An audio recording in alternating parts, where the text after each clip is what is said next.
Eu quero dedicar esta grabación, aparte de todo o público, por suposto, xurado, que é importantísimo para todos nós, a un xoven que morreu na nosa parroquia de accidente laboral e que era moi amigo e que estaba moi hermanzado con toda a banda. Isto quero dedicalo por xa tamén a eles.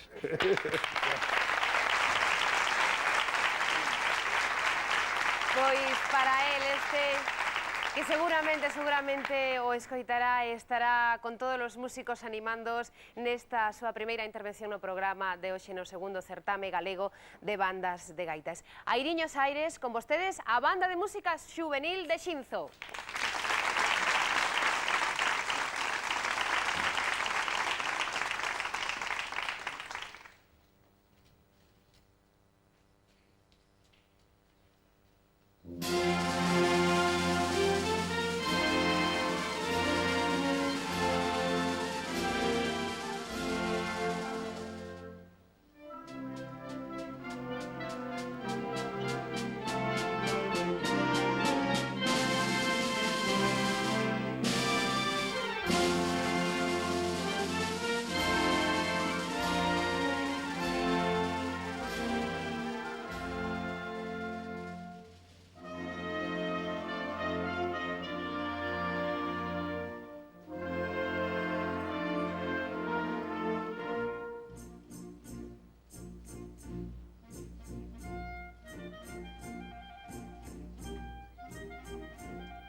música xuvenil de Xinzo. Eu chamo, por favor, o seu director, do Miguel Anxo Castro Carrera.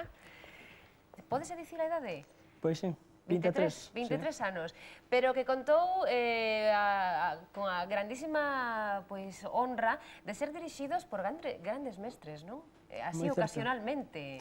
Pois sí que é certo. Mestres como o propio Roselio Soba, que está aí, Roba, perdón, Pedro Pirfano tamén, entre algúns outros.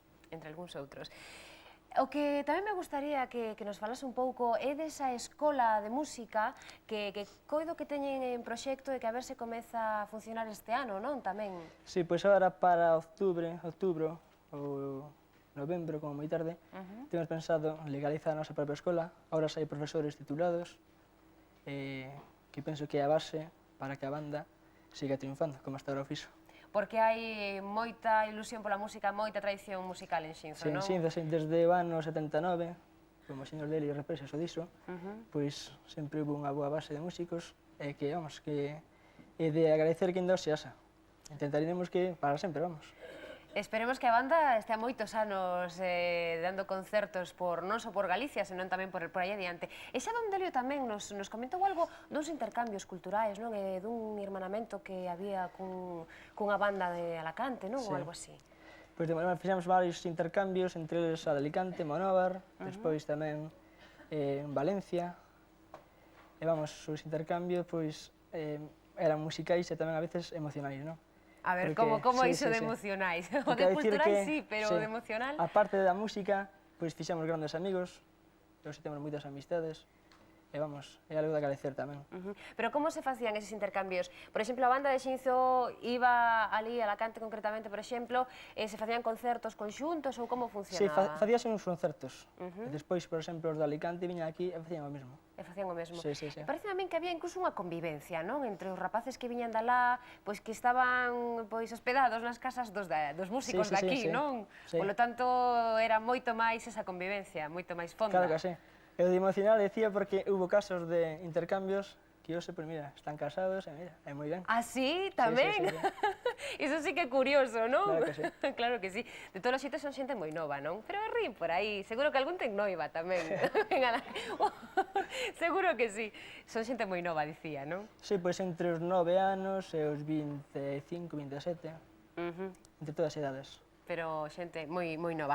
Miguel Anxo, gostaríame, por favor, que me falases dunha peculiaridade que ten a segunda peza que ides interpretar, o tema libre. Sí, pois chamase Coral and Rock Out, é unha obra que se pode tocar cun grupo de rock. Cun grupo de rock simultaneamente? Sí, simultaneamente, con banda. E iso non é moi habitual. Pois non, claro que non. É unha opción que ten. Unha opción que ten a banda xunto cun grupo de rock. Pois nesta ocasión imos escoitar só ese tema Coral and Rock Out de Ted Huggins, interpretado pola banda de música xuvenil de Xinzo. Así que, por favor, mestre. Moitas gracias. Con vostedes, a banda de música xuvenil de Xinzo.